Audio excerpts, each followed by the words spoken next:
या फिर अमेरिका के कॉन्स्टिट्यूशन एक्सपर्ट जो अमेरिका के संविधान शास्त्री हैं उनसे लिखवाएं। उस समय आइवर जेनिंग और जॉन एरे ये दो लोग थे जिनसे कॉन्स्टिट्यूशन ड्राफ्ट कराने के लिए बातें चल रही थी।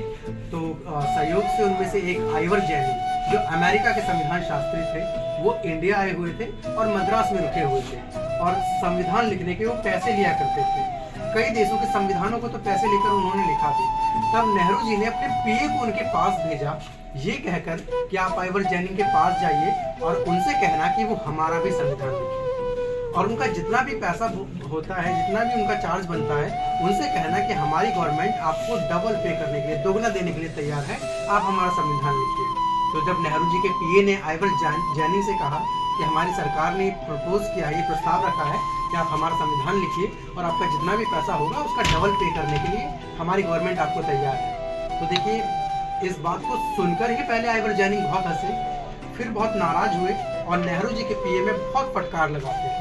उन्होंने कहा कि तुम मुझसे अपने देश का संविधान लिखवाना चाहते हो जबकि तुम्हारे खुद के देश के पास इतना बड़ा कोहिनूर हीरा है जो इतना बड़ा अर्थशास्त्री है, दर्शन शास्त्री है, समाज शास्त्री है, मनोविज्ञानी है, मानव विज्ञानी है, वो इतना विलक्षण प्राणी कि जिसने कोलंबिया में रहते हुए ही विभिन्न देशों के संविधानों को पढ़ लिया, वो इतना बड़ा संविधान शास्त्री है, इतना बड़ा कॉन्स्टिट्यूशन एक्सपर्ट है कि जिसके पास उल्टा हम लोगों को जाना पड़ता है हेल्प लेने के लिए, जो खुद हमारी मदद करता है। और तुम्हारे देश का इतना बड़ा ज्ञाता, तो उसे छोड़कर तुम मुझसे अपने देश का संविधान लिखाना चाहते हो, वो भी मुझे पैसों का लालच देकर। जब ये बात सुनी नेहरू जी के पीए ने, वापस जाकर जब सभी कांग्रेसी और जनसंघी लीडर्स को ये बात कही, तो देखिए वास्तव में पूरी संविधान सभा में बाबा साहब जैसा वेल एजुकेटेड पर्सन कोई नहीं था। उस समय भी राज किया, मजबूरी बन गई बाबा साहब उन लोगों की कि दूसरा विकल्प, सेकंड ऑप्शन कोई मिल नहीं पाया जिस काम को कर सकता था। तब गांधी जी, नेहरू जी, इन लोगों को ये सजेस्ट करना ही पड़ा, ये सुझाव रखना ही पड़ा कि इंडिया में सिर्फ एक ऐसा व्यक्ति है जो इस काम को कर सकता है, वो है डॉक्टर अम्बेडकर। तब बाबा साहब का नाम सजेस्ट हुआ और ड्राफ्टिंग कमेटी के लिए उन्हें चेयरमैन अपॉइंट किया गया।